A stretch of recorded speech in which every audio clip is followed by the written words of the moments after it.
Okay, I just did a couple bushels, I think, of elderberries. There's some dry ones. I'm going to see if I can hydrate them.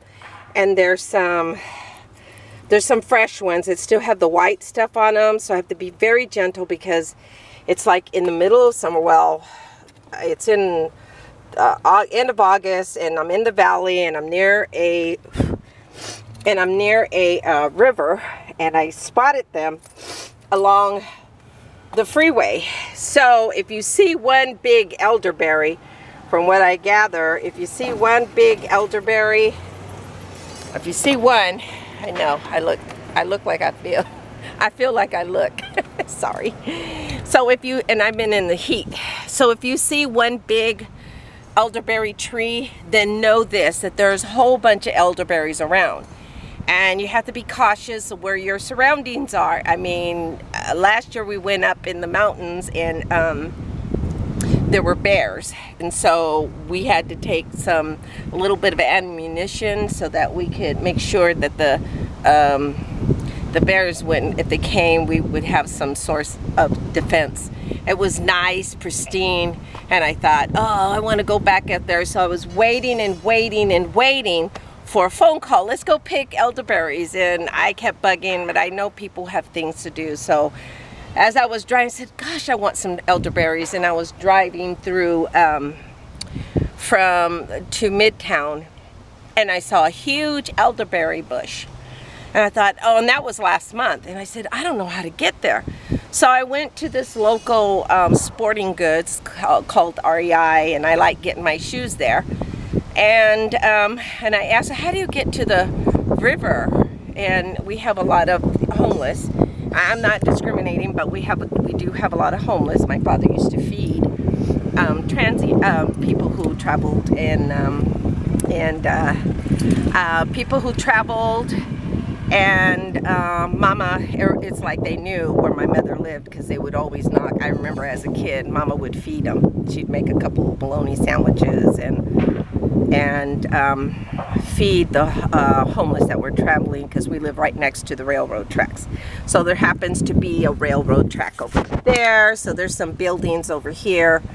And this is the levee that I had to climb. And I realized that, oh yeah, I'm out of shape. And diets don't help. And then I had to climb down, and I'm like, I'm out here by myself picking these elderberries. What the heck am I doing?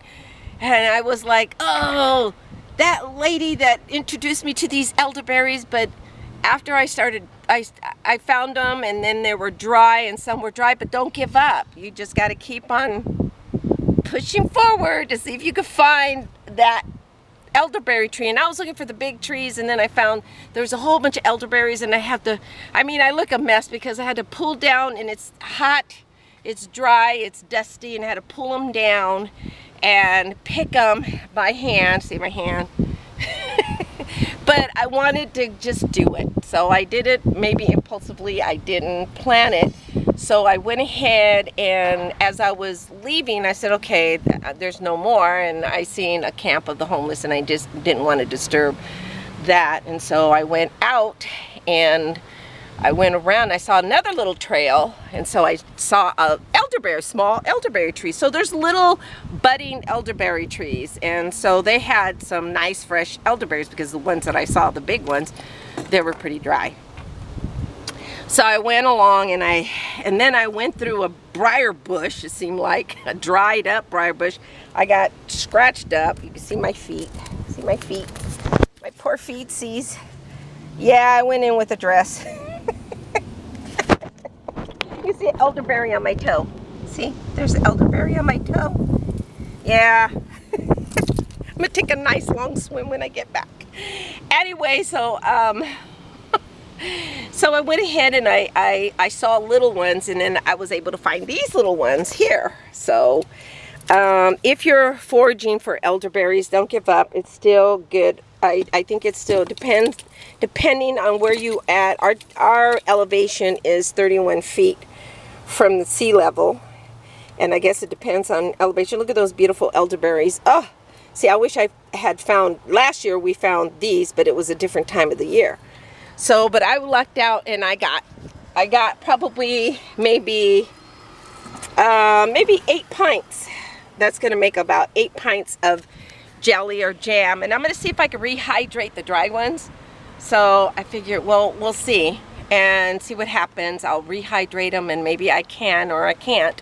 I'm going to ask on some groups that I'm involved with, Appalachian Foods, where I can get a lot of information, or canning, or Southern Cooking, one of those on Facebook. I think you can find, I'm a part of a lot of those groups, and I love asking questions because, you know, especially people who live off the grid or in the country, they know a lot about this stuff. So I'm kind of like in the country too, so except we're by the river.